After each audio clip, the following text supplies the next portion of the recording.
Assalamualaikum warahmatullahi wabarakatuh. Kepada yang terhormat Ustadz Dr. Darul Abdur MPD selaku dosen pengampu mata kuliah Kebijakan Pendidikan,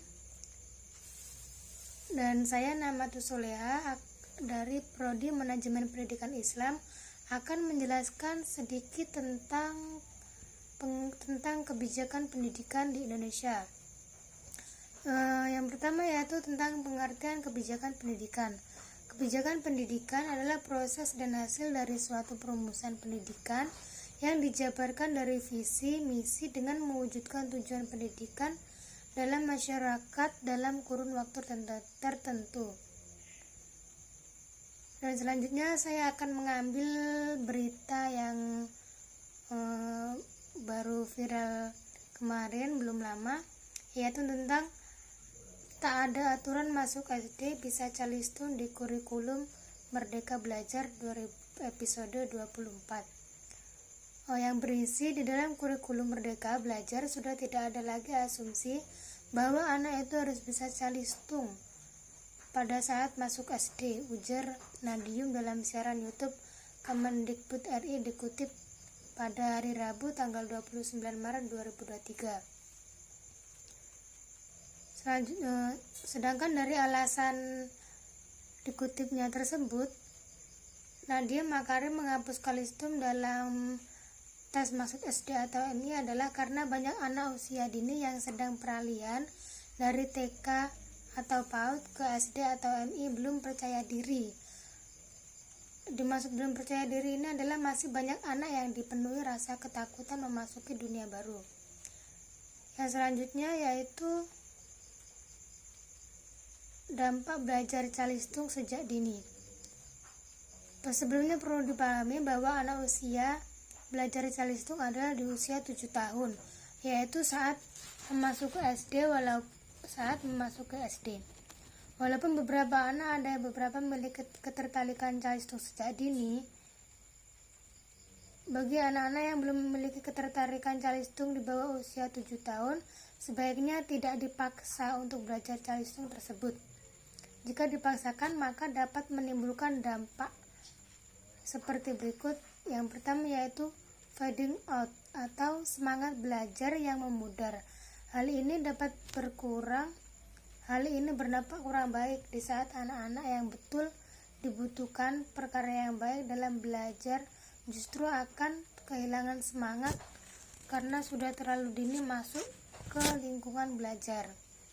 Yang kedua yaitu burnout atau kelelahan fisik, mental, dan emosional anak. Anak yang mengalami burnout akan sulit sekali untuk menerima pelajaran dan materi yang telah diajarkan akan sangat mudah untuk dilupakan. Dan yang ketiga yaitu mental hektik. Mental hektik yaitu kondisi anak sering memberontak. Di sini maksudnya itu kan jika anak sudah lelah fisik mentalnya, maka anak akan susah untuk diatur dan mudah memberontak. Yang keempat yaitu anak beresiko mengalami depresi.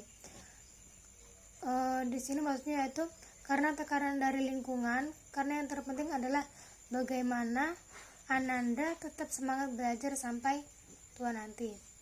Dan yang selanjutnya yaitu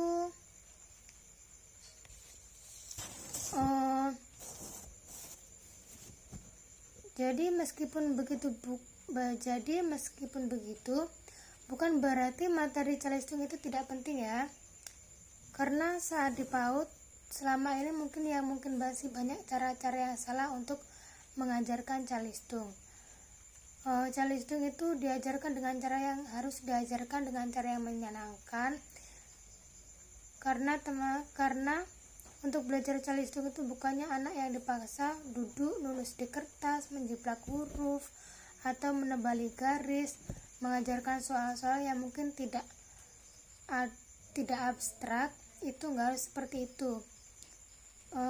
Di sini ada beberapa metode untuk mengajarkan anak, yaitu dengan cara kita selingi dengan permainan seperti menyanyi, terus mengajak anak untuk bersosialisasi terhadap lingkungan. Itu dapat meningkatkan keaktifan anak dan dapat meningkatkan semangat anak untuk belajar. Karena banyak banget cara untuk calisthuk menyenangkan dan tidak terkesan memaksa. Selanjutnya yaitu ada 6 pondasi anak yang harus dibangun sebelum memasuki SD. Yang pertama yaitu penanaman nilai agama, moral atau budi pekerti. Dan yang kedua yaitu pondasi tentang kemampuan sosial.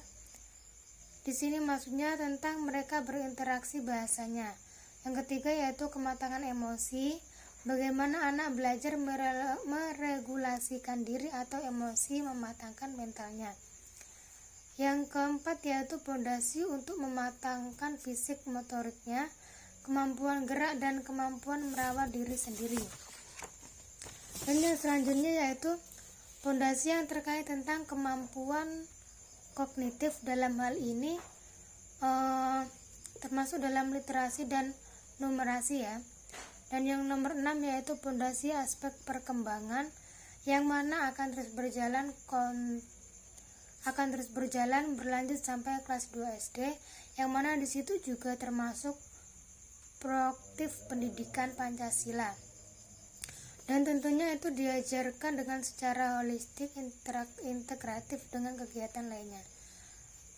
Mungkin cukup itu saja yang bisa saya sampaikan. Banyak kurangnya saya mohon maaf. Untuk kesan mata kuliah kebijakan pendidikan, jadi menurut saya kebijakan pendidikan itu sangat penting, karena dengan adanya kebijakan pendidikan maka proses pembelajaran dapat berjalan dengan lancar sesuai dengan yang diharapkan, dengan tujuan utama kita yang diharapkan. Oleh karena itu maka diimbaukan bagi pembuat kebijakan pendidikan untuk benar-benar teliti dan profesional dalam menentukan kebijakan pendidikan, karena lancar atau tidaknya proses pembelajaran itu bisa tergantung dengan kebijakan pendidikan yang dibuat oleh atasan. Kata-kata selanjutnya yaitu kata-kata untuk dosen pengampu mata kuliah kebijakan pendidikan, Ustadz Darul Abror. Mantap.